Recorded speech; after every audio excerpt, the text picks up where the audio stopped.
My jealous sister accused me of being a gold digger and tried to ruin my boyfriend's career. My parents took her side as always. Hello, everyone. I don't know where to start. I suppose I've always been the other sister. My name is Lindsay, and I'm 29 years old. I grew up in the shadow of my older sister, Melanie, who is now 34.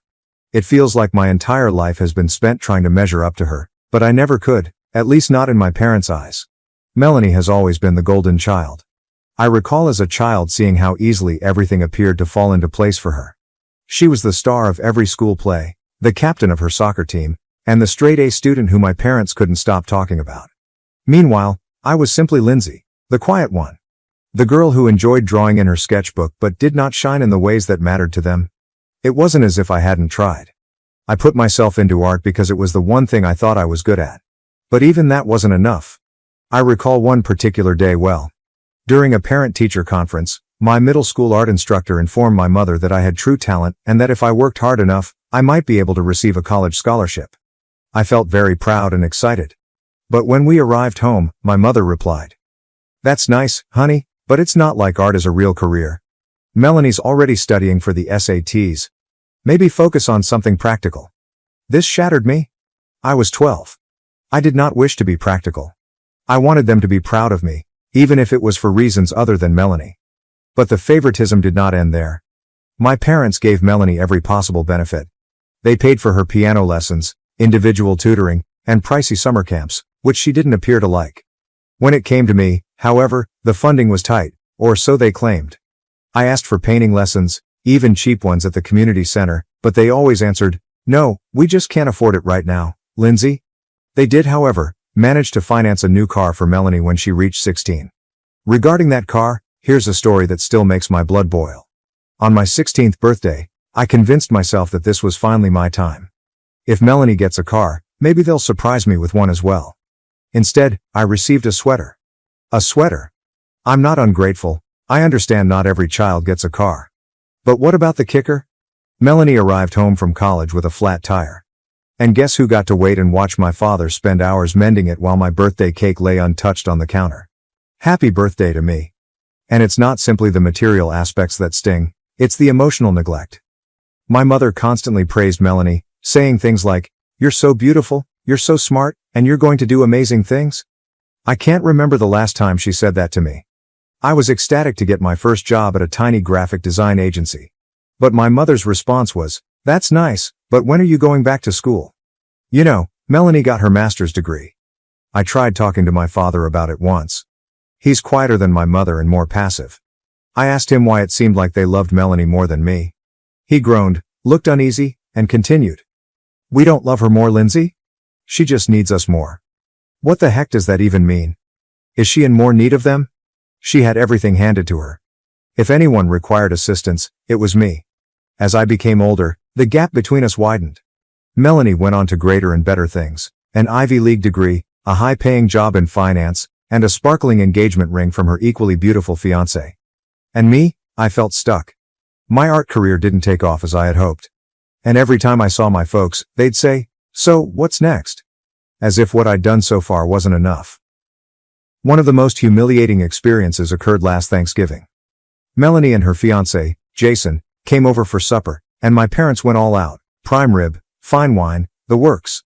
I brought a pumpkin pie that I had made myself, which I was very proud of considering I am not much of a cook. When I placed it on the table, my mother gave me a tight little smile and said, "Oh sweetie, that's nice, but Melanie brought a cheesecake from that bakery downtown. Everyone loves their desserts." Guess which one was devoured first? Melanie not only receives all of the adulation, but she also appears to ignore it. She pretends not to notice the partiality, but I believe she enjoys being the center of attention. Years ago, I tried to confront her about it. I told her it was unfair that Mom and Dad treated us differently. She stared at me with wide-eyed innocence and said, "Lindsay, you're being ridiculous. Mom and Dad love us equally." Then she turned around and uploaded a picture on Instagram with the remark, "My parents are the best," over a shot of the new watch they bought her just because. I feel as if I've been gaslit my entire life. Every time I try to express my feelings, I am met with either denial or sympathy. "You're overreacting, Lindsay," or, "Oh, you poor thing," as if I were a frail little flower incapable of handling her feelings. It is exhausting. I've been growing increasingly distant from my family.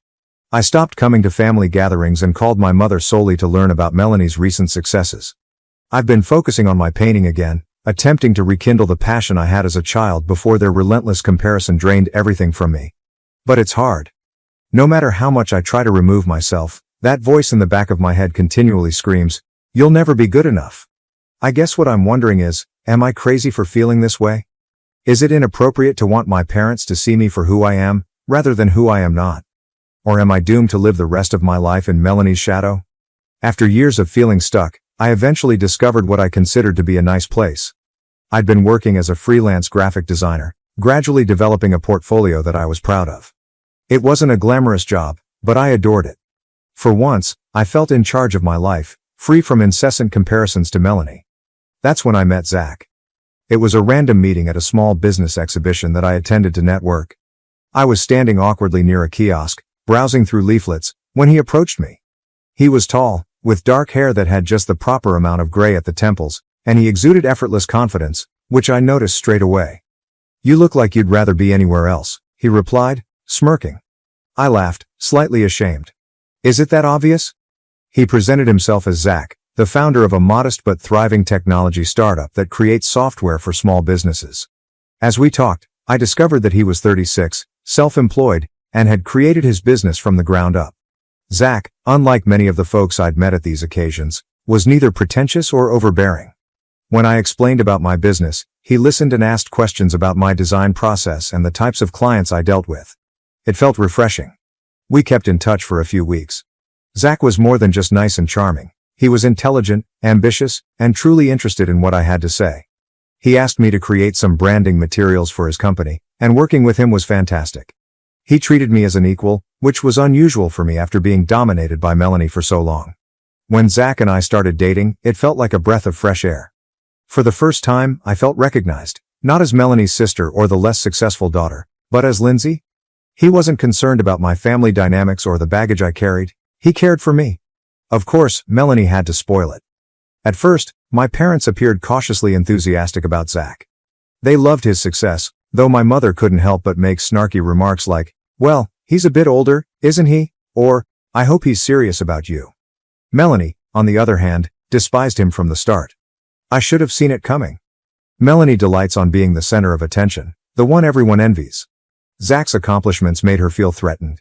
She couldn't believe I'd found someone who was not only nice and helpful, but also extremely accomplished in his own right. So, in classic Melanie flair, she sought to instigate drama. It began quietly. Melanie mentioned during a family meal how handy it was that I met Zach while working on a project for him. "So, did you land the guy and the client?" she joked, loud enough for everyone to hear. I attempted to shrug it off, but the inference was clear. She assumed I was just dating Zach for his money. Things swiftly escalated after that. Melanie began spreading tales throughout our family, claiming that Zach was some type of sugar daddy. She even told my parents that I was exploiting him to escape my dismal career. "I just think Lindsay's rushing into things," she'd say, pretending to worry. "It's not like she's ever dated someone like Zach before. You have to admit, it's a big step up." What is the worst part? My parents believed her. My mother confronted me one night after dinner. "Lindsay," she asked, her tone concerned, "are you sure Zach is the right man for you? He's so established. I just don't want you to get hurt if this doesn't work out." "What are you talking about?" I demanded. "Zach and I are happy. Why can't you just let me have this?" Mom hesitated. "It's just..." Melanie mentioned some things. "Of course, she did," I added. "Because Melanie can't stand it when the attention isn't on her." I stormed out that night, but the damage had already been done. The seeds of mistrust had been sowed, and no matter how much I defended myself, it seemed as if my family had already made up their minds. The rumors did not end with my family. Melanie began sharing them around mutual friends. People I hadn't spoken with in years. One day, I received a phone call from Sarah, an old high school classmate I hadn't spoken with in years. "Hey, Lindsay," she said nervously. "I just wanted to check in. I heard some things about Zach and wanted to make sure you're okay." "Wait, what things?" I inquired, puzzled. Sarah hesitated. "Well, Melanie mentioned that Zach might be, controlling. She said you've been spending all your time with him and barely talking to your family anymore.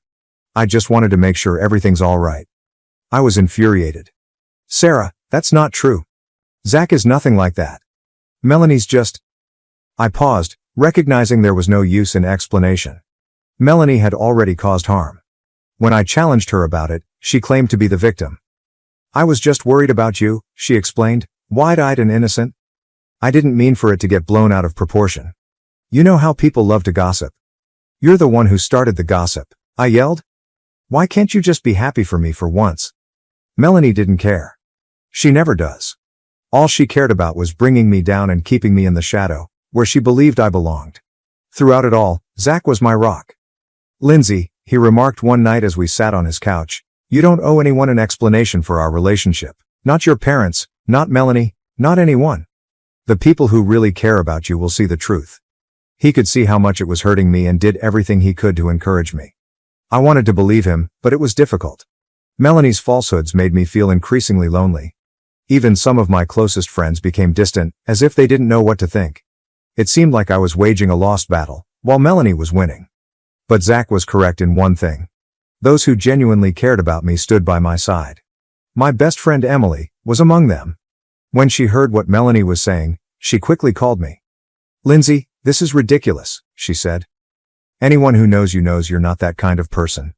Melanie's just jealous. She can't stand that you're happy. Hearing those words meant more to me than I could convey. For the first time in weeks, I felt less alone. Zach, for his part, refused to be swayed by the reports. If anything, they only strengthened us. He saw through Melanie's tactics and refused to allow her harm our relationship. She can say whatever she wants, he told me. At the end of the day, the only thing that matters is us. He was correct. Melanie could spread as many stories as she wanted, but she couldn't take away what Zach and I had created together. For the first time in my life, I wasn't simply Lindsay, the other sister. I was Lindsay, the woman who had found love and happiness despite everything Melanie had thrown at her. I used to believe that things couldn't get worse following Melanie's initial rumors about Zach. I was mistaken. Melanie wasn't simply out to ruin my family's opinion of me. She launched her campaign on social media, dragging my name through the mud for all to see. It began softly, as many of Melanie's shenanigans did. She shared a photo of herself and her husband Jason, in front of their huge suburban home. The headline read, "It's amazing what you can achieve with hard work and dedication. Some of us don't need shortcuts." I realized it was about me. The timing was absolutely great. Zach and I had just shared photos from a weekend trip to Napa Valley, which Melanie would have undoubtedly seen. I attempted to ignore her posts, but they got more pointed. A few days later, another photo showed her holding an expensive handbag with the message, "Bought this with my own money, because, you know, some of us don't rely on others to fund our lifestyles." The worst one, however, was a photo of her standing in her garden with a smug smile, holding a coffee cup that read "Girl Boss." The caption, "It's amazing how some people will do anything for a free life." Her friends and acquaintances chimed in, some even tagging me directly in their replies. I was upset, but I wasn't sure what to do.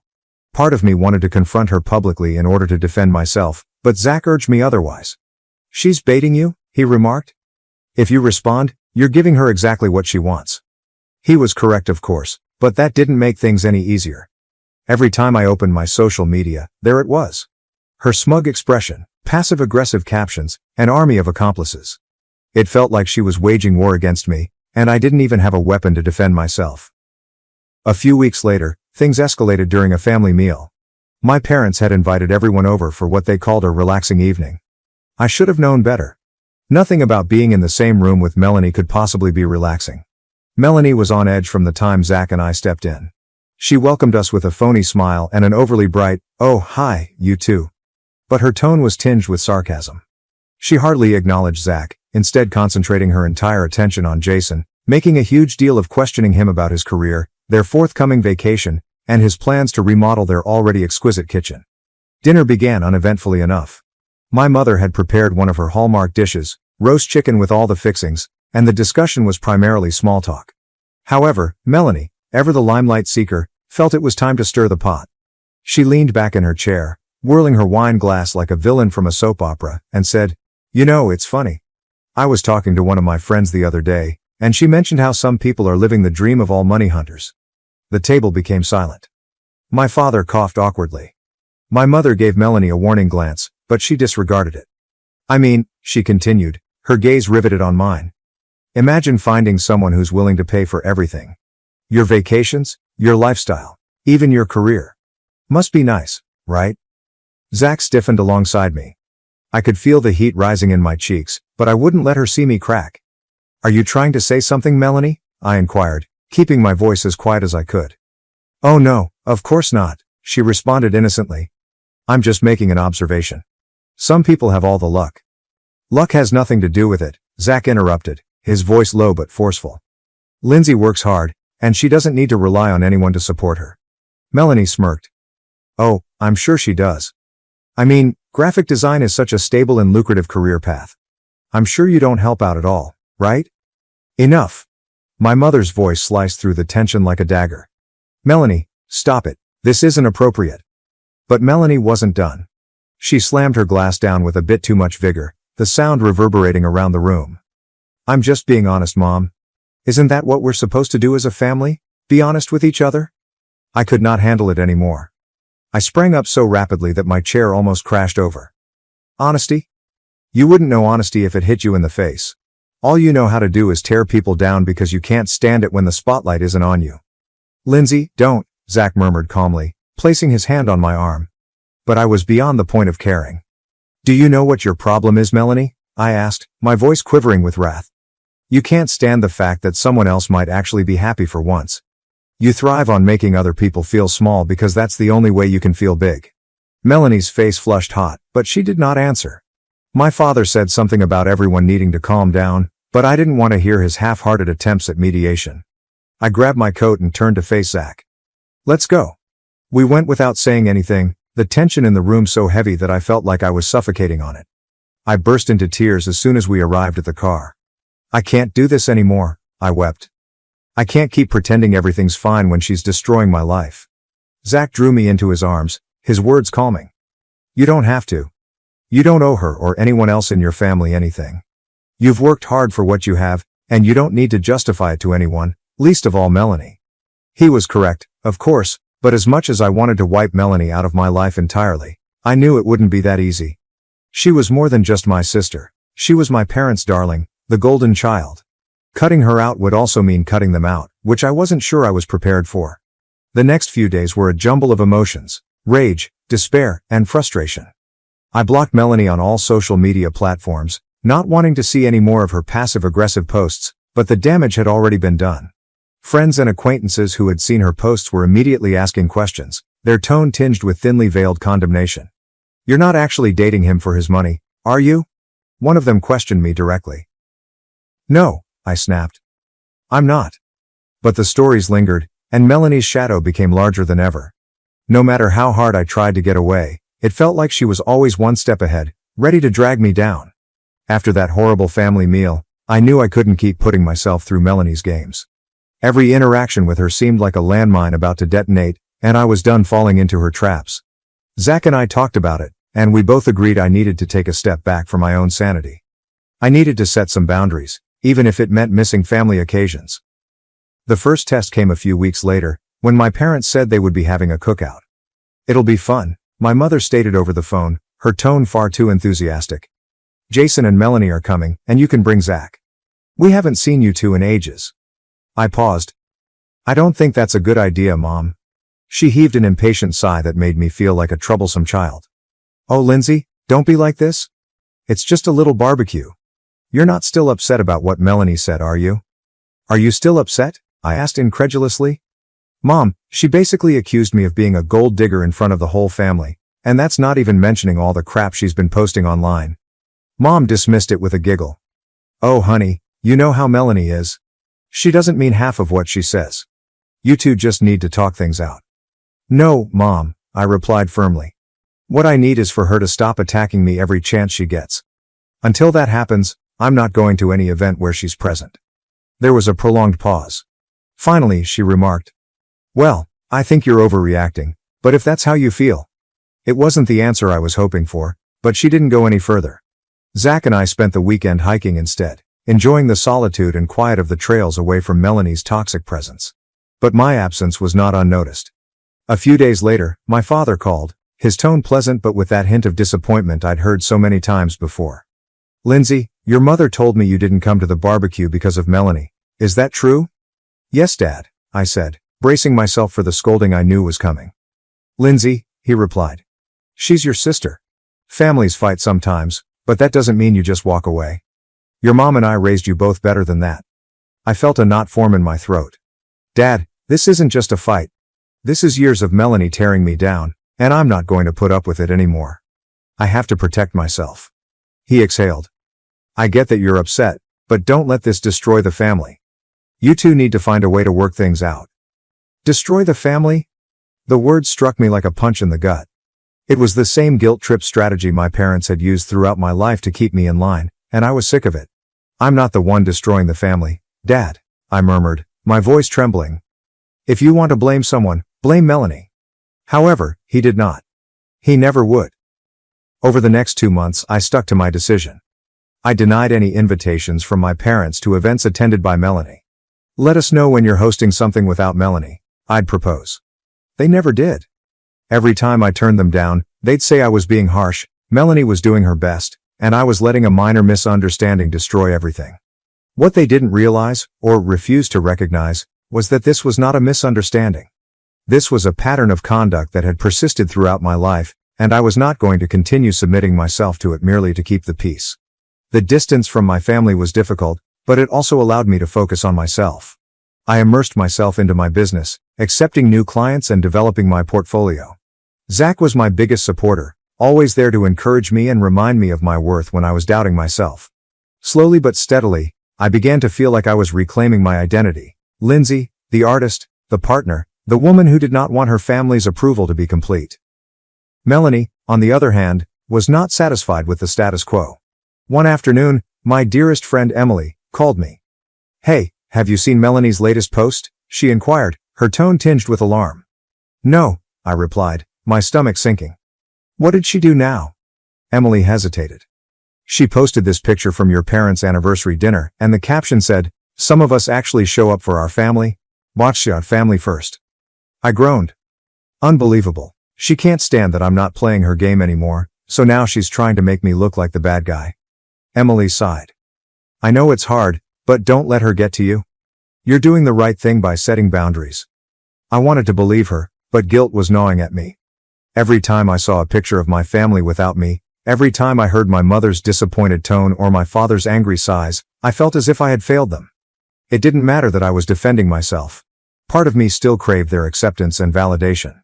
The breaking point occurred a few weeks later, when my parents asked Zach and me to supper.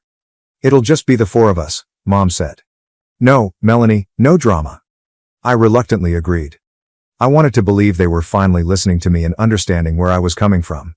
However, when we arrived, there was a 5th-place setting on the table. My heart fell. "Please tell me that's not for who I think it is," I requested. Before my mother could respond, the doorbell rang. Melanie strolled in moments later, smiling. "Oh, Lindsay, I didn't know you'd be here," she remarked, her tone full of feigned astonishment. I turned to my parents. "Are you serious? You lied to me." "Lindsay, please," Mom begged.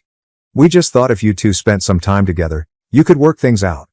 I shook my head, tears of fury and betrayal welling up in my eyes. "You don't get it, do you? I'm not the problem here." "She is." Melanie gasped and clutched her chest in mock indignation. "Me? What did I do?" I could not handle it anymore.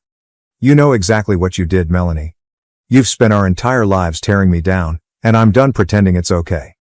I'm done being your punching bag." She smirked. "Oh, please. You're so sensitive, Lindsay. Maybe if you stopped playing the victim all the time, people would actually take you seriously." That was it. I grasped Zach's hand and turned to face my parents. "If you can't respect my boundaries, then I can't be part of this family anymore." My mother started to cry. My father seemed to want to say something but didn't know what.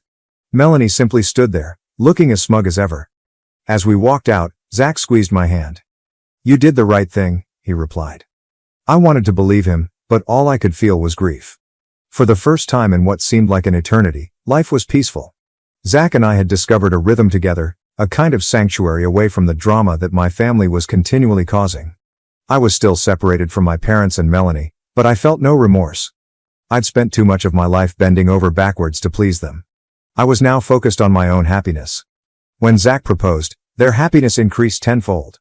We were on vacation and stayed at a beautiful home on a remote island. It was the kind of paradise I could only imagine. Pristine beaches, lush foliage, and a villa straight out of a tourist brochure. Zach planned the entire vacation as a surprise for our 2-year anniversary. He urged me to pack my luggage but didn't tell where we were going, just that it would be exceptional. The proposal took place on the second night, following a romantic dinner on the balcony facing the ocean. As the sun sank, the sky turned orange and purple, and the sound of waves breaking against the shore provided the ideal backdrop. I was savoring the scenery when Zach abruptly dropped to one knee, clutching a little velvet box in his palm. "Lindsay," he replied, his voice steady but full of passion. "The last 2 years with you have been the happiest of my life. You have shown me what it means to truly love and be loved. I hope to spend the rest of my life with you. Will you marry me?" I was so overwhelmed that I could barely speak. As I nodded, tears flowed down my cheeks, and my heart felt like it was about to burst with excitement. "Yes," I eventually managed to say. "Yes, of course, I'll marry you." The ring was stunning, a basic yet elegant design featuring a single diamond that glittered like the stars above us. It wasn't gaudy or over the top, and I appreciated that Zach had chosen something so perfect for me. We spent the remainder of the evening partying, sipping champagne beneath the stars, and fantasizing about our future together. For once, I felt like my life was mine, not defined by my family's expectations or Melanie's shadow, but by the love and pleasure I'd created with Zach. When we returned from our trip, we began arranging the wedding. Neither of us wanted anything large or ostentatious. We both preferred closeness over show. We settled on a small ceremony with only 25 guests, close friends and family members who had been supportive of our relationship since the beginning. Melanie was clearly not on the guest list. My parents' invitation required a more hard decision. I struggled with it for weeks, divided between wanting them to be there and fearing the drama they may cause. Finally, I decided to accept them, but I made it clear that if they brought Melanie as a guest, they would be instantly uninvited. "This is my day," I informed them honestly. "I'm not going to let her ruin it." The site was ideal, a quaint winery secluded in the countryside, with rolling hills and scenic views. The wedding would be held in an outside garden, followed by dinner and dancing beneath a canopy of fairy lights. Zach and I collaborated closely with Amanda, a wedding planner who helped us bring our vision to life.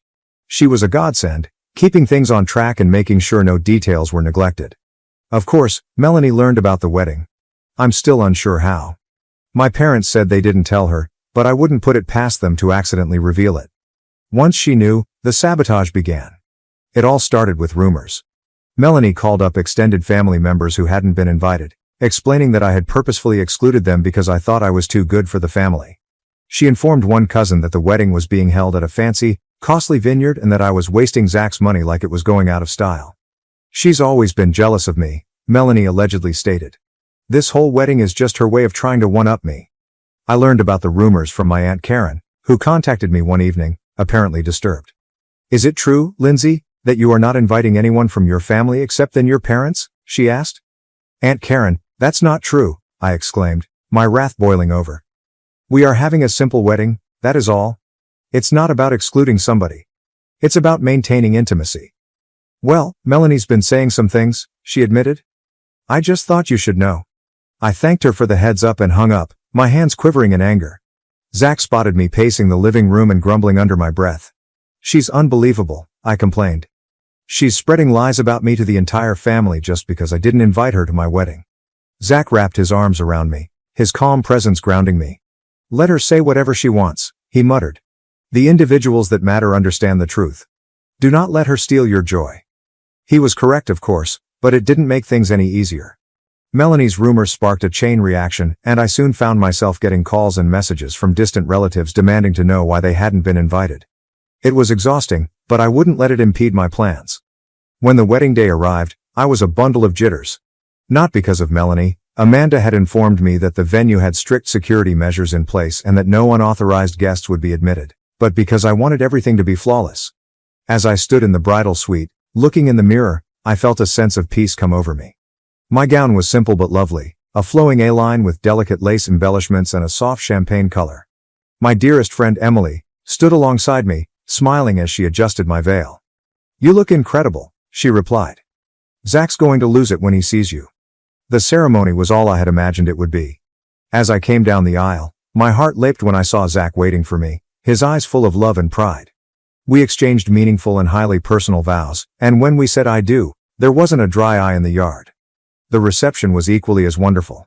The meal was exquisite, the wine flowed freely, and the dance floor was filled with laughing and happiness. My parents behaved appropriately, though I could sense my mother was uncomfortable without Melanie. Still, for once, the spotlight was on me. Not on family conflict or sibling rivalry, but on the love Zach and I shared. As the night came to a close, I found myself sitting with Emily and a few other close friends, reminiscing on everything that had led up to this point. "You did it," Emily remarked, raising her glass in toast. "You stuck up for yourself and achieved pleasure. That is what matters." Following the wedding, Zach and I hoped Melanie would finally leave us alone. But of course, that was too much to ask. Instead, her toxic behavior worsened. She began spreading even more ridiculous accusations, not only about me but also about Zach. According to Melanie, Zach had a history of dominating his partners, had been sued for fraud in the past, and was using his fortune to influence me into separating from my family. Of course, it was all falsehoods, but the sheer arrogance of it was terrible. The worst aspect was that her lies began to damage Zach's professional reputation. One of his business associates, Mark, called him to inquire about the lawsuit. At first, Zach was perplexed. But when Mark mentioned that he had learned about it through a mutual acquaintance, it was evident that Melanie was the source. This was the last straw for Zach. He was not the kind to exacerbate situations unnecessarily, but this wasn't simply petty family drama anymore. It was defamation, and it was beginning to harm his livelihood. Zach decided to pursue legal action. He contacted his lawyer, Andrea, a no-nonsense woman who had handled his business contracts for many years. Andrea acted quickly when Zach explained the problem. "We'll draft a cease and desist letter immediately," she told me. "If she doesn't comply, we'll escalate to a defamation lawsuit." The letter was mailed a few days later. I hadn't seen it, but Zach assured me that it was clear and left no room for interpretation. It detailed all of Melanie's fraudulent assertions, requested that she stop making defamatory statements immediately, and warned that failing to comply would result in legal action. Zach's tone when discussing it was calm but forceful. "This isn't just about us, Lindsay," he told me. "People like Melanie won't stop unless forced to. She needs to learn that her actions have repercussions." Melanie did not take it well, as one could expect. The day after she received the letter, she called my mother in tears, accusing Zach of bullying her and attempting to destroy her life. My mother, of course, called me right away, her voice filled with guilt-tripping concern. "Lindsay, what is happening?" "Melanie claims Zach is threatening her with a lawsuit. Isn't that a little extreme?" "She's lying, Mom," I responded, attempting to remain cool. "Zach's not threatening her. He's urging her to stop telling lies about us. She, not him, is ruining people's lives here." "But she's your sister," my mother explained, as if that justified everything. "Can't you two talk it out?" "No, Mom," I snapped. "We tried that, and it obviously didn't work. This is more than simply family conflict, she's breaking the law. If you don't comprehend that, perhaps you're part of the problem." Mom didn't say much after that, but I knew she still supported Melanie. It stung, but by this stage, I was used to it. Melanie's life began to fall apart as the legal pressure increased. Her toxic behavior had alienated many of her friends over the years, and this current incident appeared to be the last straw for a few of them. I heard through the grapevine that numerous people had cut ties with her because they were tired of the continual manipulation and drama she introduced into their lives. Sarah, one of her closest friends, reached out to me. "I just wanted to say I'm sorry for ever believing Melanie's lies," Sarah told me. "She's been saying nasty things about you and Zach for years, but now I realize it's all envy. She's toxic, and I can't be around her any longer." It was reassuring to hear, but also heartbreaking. Melanie had always been surrounded by people who adored her, yet her actions had caused her to lose many relationships. Now those bridges were crumbling one by one. She was also struggling financially. Jason, her husband, had lately lost his job, and without it, they were struggling to keep up their extravagant lifestyle. Melanie refused to downsize, claiming they could wait it out, but debts were piling up. Credit card debt, house bills, and the expenditures of living the fashionable lifestyle were catching up with her. Eventually, everything came crumbling down. Jason petitioned for divorce, alleging irreconcilable differences. According to what I heard, he had gotten tired of her continual desire for attention and refusal to accept responsibility for her actions. Melanie's situation deteriorated much further after her divorce. She lost her house and most of her belongings and was forced to move in with my parents. I wish I could feel sorry for her, but I don't. Melanie had spent her entire life putting others down in order to boost her own status, and now she was reaping the benefits. Even yet, It was difficult not to feel some residual anger when I heard my mother discuss assisting Melanie in getting back on her feet. "She's going through a tough time," Mom said one day during one of our few phone calls. "We're just trying to be there for her." "Of course you are," I replied, unable to hide my contempt. "Hasn't she always been your priority?" "That's not fair, Lindsay," Mom exclaimed, protective as usual. "She is your sister. Don't you worry about what happens to her?" "No, Mom," I replied simply. "I care about what happens to me and Zach, and I'm not going to let her drag us down with her." It was a harsh statement, but it was true.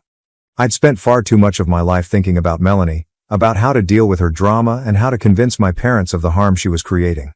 I was now focused on defending myself and the life I had created with Zach. Melanie appeared to fade away from my radar over time. The legal letter had worked. She ceased spreading lies about us, and we were finally at peace. Zach and I immersed ourselves into our profession and our relationship, creating a life founded on love and mutual respect. My relationship with my parents remained tense, but I had come to realize that certain things would never change. Every now and again, I received updates about Melanie from family members. She was still living with my parents and struggling to reconstruct her life. Part of me wondered if she'd learned anything from this, but I doubted it. Melanie is the type of person who rarely changes. Finally, I understood I didn't need her to provide me with closure. I didn't require an apology or recognition of the grief she had inflicted.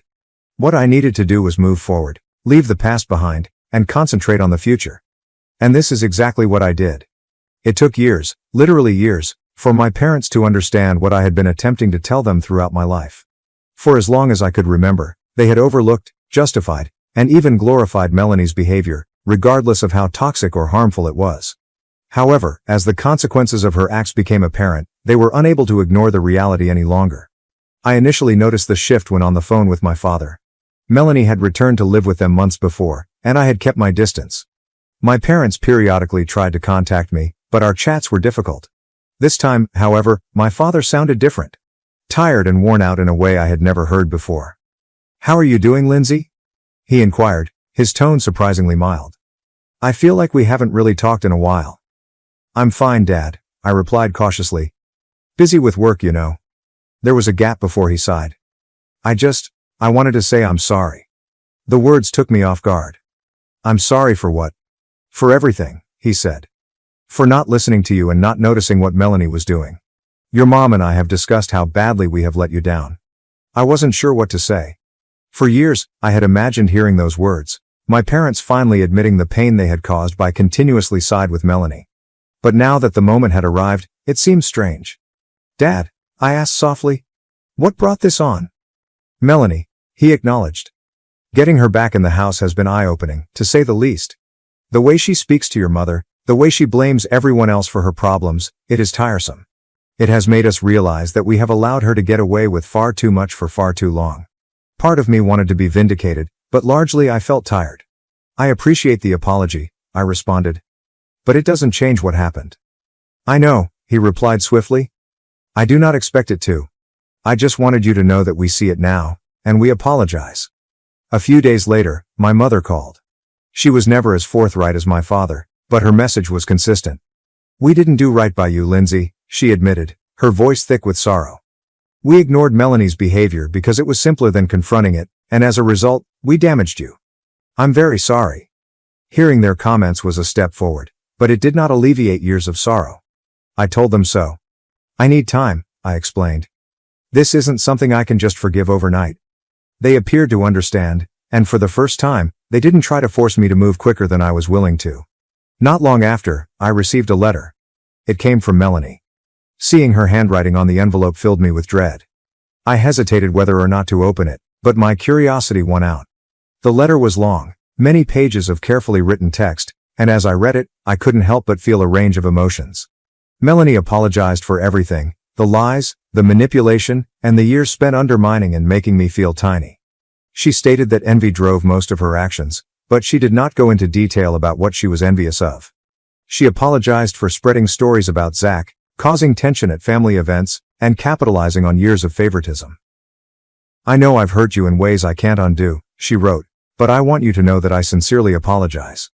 I've done a lot of reflecting, and I realize how toxic I've been, not only to you, but to everyone around me. I don't expect you to forgive me, but maybe someday we can start over. Reading her remarks, I felt a glimpse of something I couldn't quite place, perhaps relief, or maybe optimism. But, overall, I felt cautious. Melanie's past behavior had taught me not to take her comments at their value. A single letter, no matter how passionate, was insufficient to repair the damage she had done. I showed Zach the letter that evening, and we discussed it during supper. "Do you believe she means it?" I asked. He thought for a moment. "Maybe. But even if she does, you don't have to accept her back into your life." "I know," I replied. "I just don't want to make the wrong decision. If she is serious, perhaps I should give her a chance." "Giving her a chance doesn't mean jumping back into the relationship as if nothing happened," Zach told me. "You can take it slow, set boundaries, protect yourself." He was correct, of course. If I was going to look into the prospect of restoring a relationship with Melanie, it had to be on my terms. For the following 2 weeks, I tucked the letter away in a drawer, reviewing it sometimes but without answering. I was not prepared, and I did not want to rush into anything. Meanwhile, my parents continued to work on repairing our relationship. They called on a frequent basis, not to guilt or pressure me, but to simply check in. It was a minor but significant difference, and I appreciated it more than I let on. Melanie had recently begun visiting a therapist, according to my mother. "I think she's really trying to change," she told me. "She's been talking about all the things she wants to do differently, how she wants to make amends." "That's good," I remarked warily. "But I'm still not ready." "I understand," Mom murmured, and for once, she appeared to mean it. Months passed, and I began to experience a feeling of closure, not because I had forgiven Melanie or repaired our relationship, but because I was finally enjoying life on my own terms. I was doing well in my career, my relationship with Zach was better than ever, and I had surrounded myself with people who genuinely cared about me. My connection with my parents was gradually improving, and while not ideal, it was a step in the right way. I eventually decided to write Melanie back. My letter was brief and to the point. I thanked her for her apology and acknowledged her efforts, but I made it clear that I required time and distance. "If we're ever going to rebuild our relationship," I declared, "it has to be on new terms. Terms that respect my boundaries and my well-being." I had no idea how she would react, and honestly, I didn't care. For the first time in my life, I wasn't looking for her approval or attempting to please her. I was living for myself, which felt liberated. In the end, I recognized that forgiveness isn't about condoning someone's behavior or pretending the damage never occurred. It's about releasing yourself from the weight of that pain and choosing to move forward in a way that preserves your serenity, which is exactly what I plan to do. Life has a tendency of shocking you when you're least expecting it. After years of struggling with my own issues, dealing with family dysfunction, and questioning my worth, I suddenly found myself in a position where everything was fitting into place. Not because life had suddenly become flawless, but because I had stopped striving to meet everyone else's expectations. Professionally, my graphic design career was flourishing. Over the years, I developed a strong portfolio and received praise for my work. The true turning point came when I entered an industry competition with a campaign I produced for a sustainable fashion firm. I had thrown my heart and energy into that project, creating a visual identity that reflected the brand's essence while also pushing the boundaries of what was considered traditional design. When I received an email alerting me that I had won the coveted International Design Excellence Award, I couldn't believe it. At first, I assumed it was an error. I must have read the email a dozen times before it sank in. Winning that prize was more than just a recognition of my abilities. It reminded me that I could achieve greatness on my own terms. The ceremony was held in New York City, and Zach insisted on accompanying me. "This is your moment," he stated proudly. I wouldn't miss it for the world. The event was a whirlwind. I strolled into the large ballroom, feeling both nervous and delighted, surrounded by some of the most prominent personalities in the design industry. When my name was called and I walked up to the stage to receive the prize, the cheering was thunderous. I delivered a brief statement thanking those who had helped me along the way and dedicated the award to the mentors who had pushed me to pursue my goal.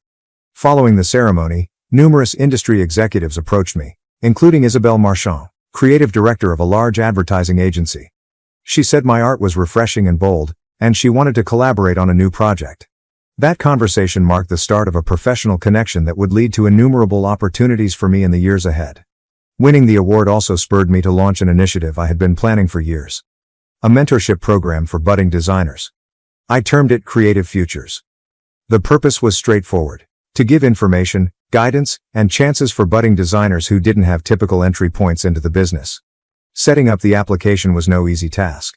I collaborated with local design schools and industry professionals to secure money through a variety of grants and sponsorships.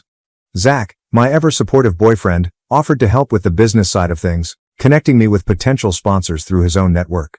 By the time the program began, we had a roster of excellent mentors and a group of bright, hungry students ready to make an impact on the world. The first year of the program was a huge success. One of our mentees, a young woman named Tasha, went on to secure an internship at a renowned design firm, and several others earned scholarships to further their education. Seeing their progress and excitement reminded me why I fell in love with design in the first place. While I was busy developing creative futures, Zach was making waves in his own career. His technology company had developed from a modest, scrappy startup to an industry leader. After years of steady growth, Zach decided to expand internationally, establishing offices in London, Tokyo, Sydney, and Berlin. The expansion was a massive undertaking. Zach spent months traveling between locations, engaging with local teams and supervising the establishment of each new office. It was difficult work, but he relished the challenge. "I've always wanted to take this company global," he told me one night during dinner. "And now it's actually occurring. It feels surreal." Despite his tight schedule, Zach always found time for us. Whether it was setting aside an hour for a peaceful supper at home or surprising me with a weekend getaway, he never let work come between us. His ability to strike a balance between ambition and love was one of many reasons I respected him. As our professions progressed, we began to consider what we wanted our lives to be like in the years ahead. We both enjoyed the vitality of the city, but we also desired a retreat, somewhere we could unwind and recharge away from the hustle and bustle. That is how we ended up purchasing the lake cottage. Originally, Zach came up with the idea. He had been looking through real estate ads one evening when he came upon the property, a large mansion on the banks of Lake Tahoe. The house itself was spectacular, with floor-to-ceiling windows providing breathtaking views of the sea, a large terrace ideal for holding events, and a private dock for boating and kayaking. "Take a look at this," Zach replied, sliding his laptop across the table. "I think we should go see it." I scrolled through the photographs, my heart skipping a beat. "It's beautiful," I said. "Do we really need a facility like this?" "It's not about need," Zach said with a smile. "It's about creating an environment in which we can unwind and enjoy life. We've worked hard, Lindsay. I believe we deserve this." A few weeks later, we flew to Tahoe to tour the property. The instant we stepped inside, I knew it was the one. The house felt like a dream come true, luxurious but intimate, with every detail carefully planned. By the time we departed, we'd made an offer. Having the lake house felt like the pinnacle of everything we'd worked toward. We spent our weekends there, having friends for barbecues on the deck, taking long walks down the beach, and relaxing by the fire pit beneath the stars. It became our haven, a spot where we could unwind from the stresses of our hectic lives and simply enjoy each other's company. Looking back on everything we'd done, I couldn't help but be grateful, not only for our achievement, but also for the path that had led us here. The difficulties we had encountered, the lessons we had learned, and the love that sustained us through it all. I knew there were more chapters to our narrative to be written, but for now, I was pleased. Life was not ideal, but it was ours, which was more than enough. Thank you for watching. If you haven't subscribed yet, please do so and hit the notification bell to stay updated with more shocking real-life stories happening around you.